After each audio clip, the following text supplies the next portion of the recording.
1. maja, prije tačno 2 godine, ja sam svoj život u Danskoj zamijenila sa životom na moru, konkretno u Crikvenici, a svoj posao u kancelariji od 8 do 4 u računovodstvu zamijenila sam sa višesatnim šetnjama po rivi, kupanjem na moru, istraživanjem, uživanjem, odmaranjem i svim drugim stvarima koje su za mene jako važne kada sam na moru.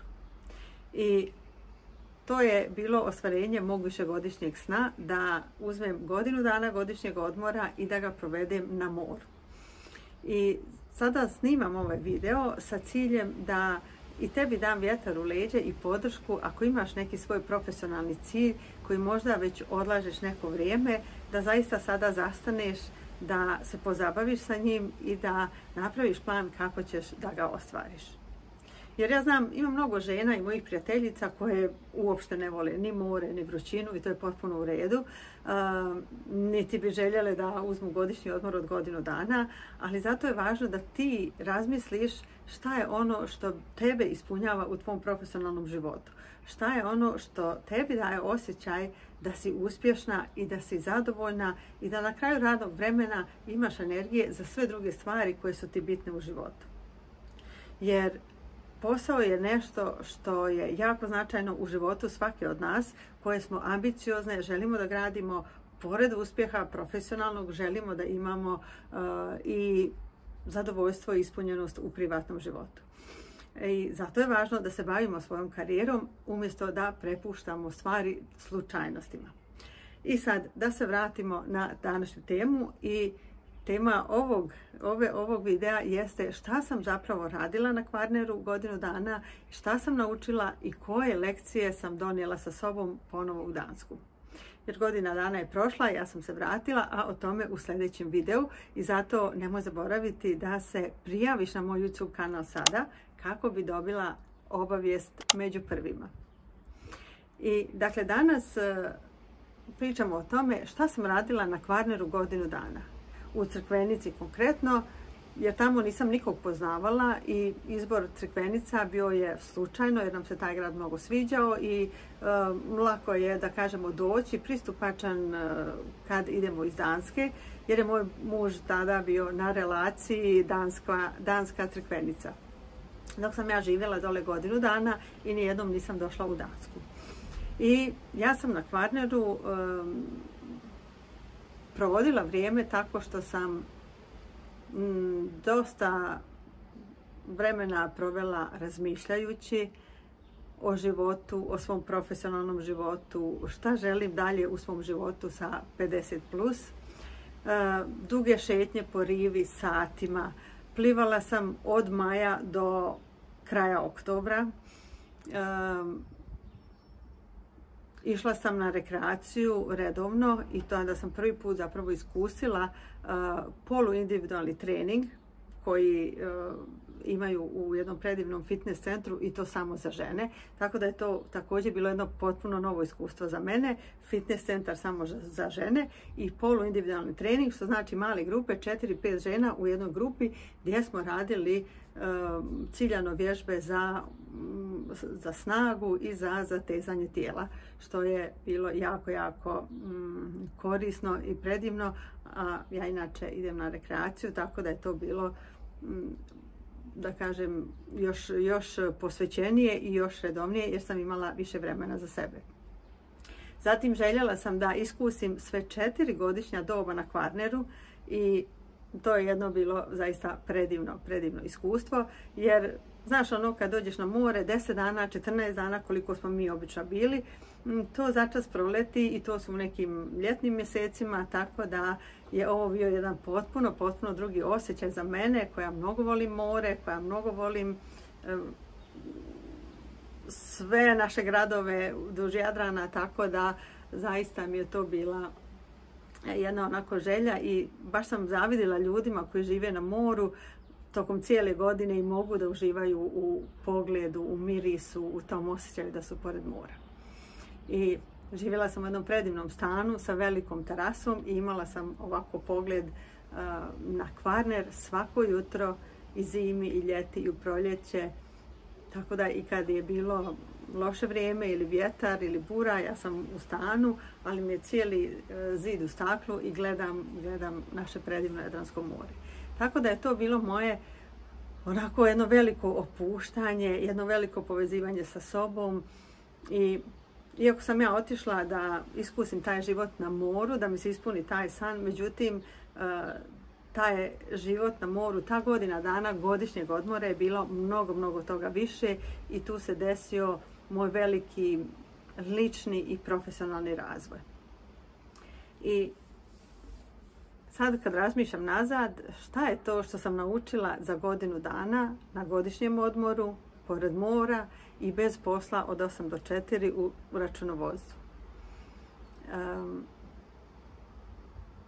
Bilo je tu mnogo stvari, odnosno ima mnogo stvari, ali evo da krenemo od početka. Shvatila sam koliko je važno da njegujem svoj otvoren um i svoju radoznalost. Jer kad dođeš u jedan grad gdje nikoga ne znaš, onda je zaista to ključno da se dobro osjećaš, da se brzo povežeš sa ljudima, da stekneš neka nova prijateljstva i da se osjećaš baš kao kod kuće. Tako da sam ja da ne pretjerujem, za nekoliko nedjelja zaista se osjećala kao da živim dole već godinama. Imala sam svoj fitness, imala sam curu koja mi je radila nokte, našla sam kozmetički salon gdje sam radila tretmane lica i jednostavno sam se osjećala kao kod kuće. Tako da i tebe pozivam, otvoren um i radoznalost, to je nešto što nas zaista može dovesti daleko i pomoći nam da se osjećamo dobro gdje god da se nalazimo. I na poslu i privatno. Zatim, to vrijeme koje sam provela sa sobom, jer ja nisam imala posao od 8 do 4, išla sam na jednu predivnu edukaciju koju sam baš planirala u tom periodu kad imam mnogo vremena jer je jako zahtjevna. Tako da to vrijeme koje sam imala za sebe mi je zaista dalo nove perspektive. Dobila sam nove ideje kako da još bolje radim sa mojim klijentkinjama, kako da više radim kao sertifikovani trener za karijeru.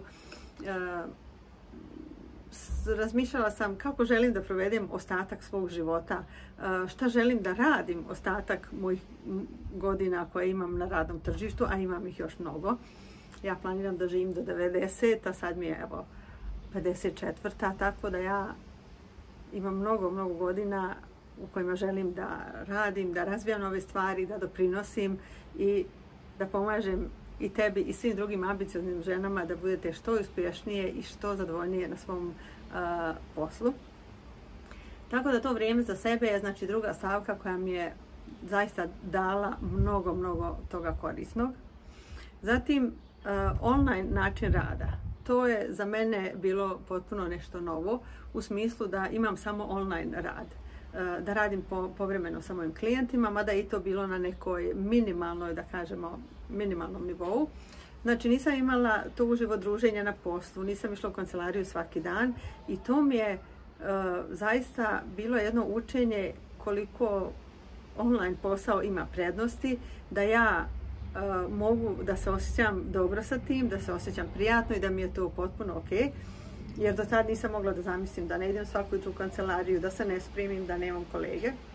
Tako da mi je to bilo zaista jedno veliko učenje i shvatila sam da je online način rada nešto što meni prija i nešto u čemu ja sebe zaista vidim u budućnosti. Zatim, šta sam naučila? Nešto interesantno, recimo život bez auta.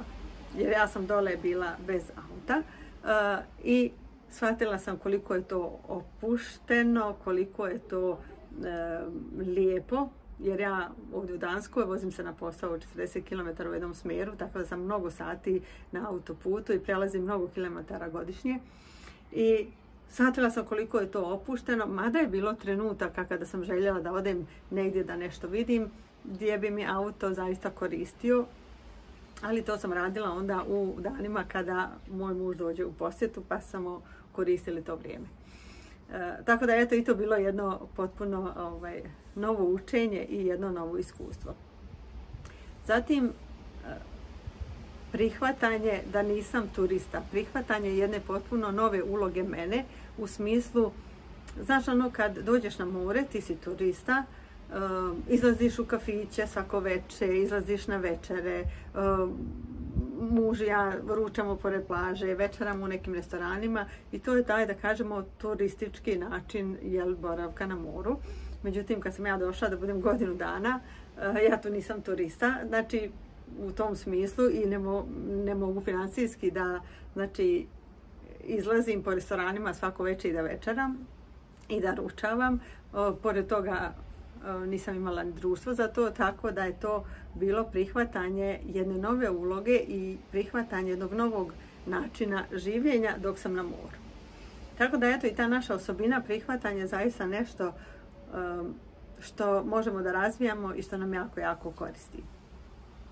I posljednja stvar koju bih navela, mada toga ima toliko toga, to je naučila sam kolika je ta naša unutrašnja snaga da ostvarimo neke stvari koje želimo. Kad to zaista želimo, kad odlučimo i kad napravimo plan.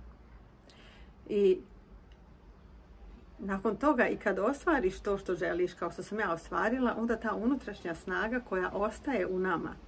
I ja danas kad mi dođe neki loš dan, kad sam nešto neraspoložena, nervozna, ništa mi se ne da, ili kad pomislim da nešto ne mogu da uradim bilo šta, ja se onda sjetim kako sam ostvarila taj svoj veliki san i zaista osjetim tu unutrašnju snagu, osjetim tu vjeru, osjetim tu moć koju svaka od nas ima u sebi i ok, riješim taj problem koji imam. Tako da ta unutrašnja snaga koju mi u sebi onako gradimo kroz naše iskustva je nešto najvrednije što možemo da imamo i što možemo da nosimo u neke buduće, da kažemo, situacije i događaje. Tako da eto, to su bile neke najvažnije stvari koje sam naučila za godinu dana godišnjeg odmora i koje sam željela da podijelim sa tobom. I zašto ovo sve dijelim sa tobom? Zato što želim da iz mog ovog primjera uzmeš nekoliko stvari za sebe. I ovo bih zaista rekla svakoj svojoj prijateljici koja je zaposlena, ambiciozna, bez obzira da li je na početku karijere ili već ima iza sebe godine radnog staža. Želim da znaš, znači, kroz ovaj moj primjer da sve ima svoju cijenu. Svaki cilj koji ostvaruješ na poslu, u karijeri ima svoju cijenu koju zaista moraš da platiš. Recimo, kada sam ja ostvarivala ovaj svoj cilj, cijena koju sam platila je jedna godišnja zarada posla u računovodstvu, što nije uopšte malo novca. I kad me ljudi kažu, wow, koliko si ti para bukvalno ostavila, nisi uzela. Da, tačno je, ostavila sam, nisam uzela, ali svako moje jutro pored mora, svaka moja kafa pored mora, svaka moja šetnja, svaki moj trenutak ne može da se plati eurima. Tako da nemoj uvijek da mjeriš sve u eurima jer nije sve u tome. Tako da meni je sasvim u redu, ja sam u skladu sa tim da sam ostavila svoju jednogodišnju zaradu, a mogla sam da imam.